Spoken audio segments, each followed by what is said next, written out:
இதெல்லாம் இப்போ பிடுங்கி போட்டோம். கோயில் கட்ட ஒரே நாளாக இப்படி இல்லை. நம்ம ஜீவிதாந்தம் அந்த கோயில் பக்கத்தில் சீர் பண்ணணும். ஒரு மனுஷன் ஒரு நாள் ஆகிப்பிடுதில்ல,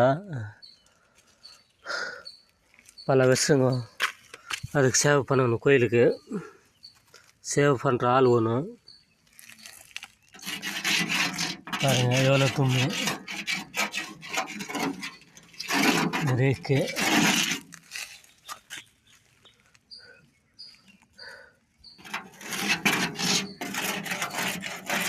எவ்வளோ தும்புக்குது.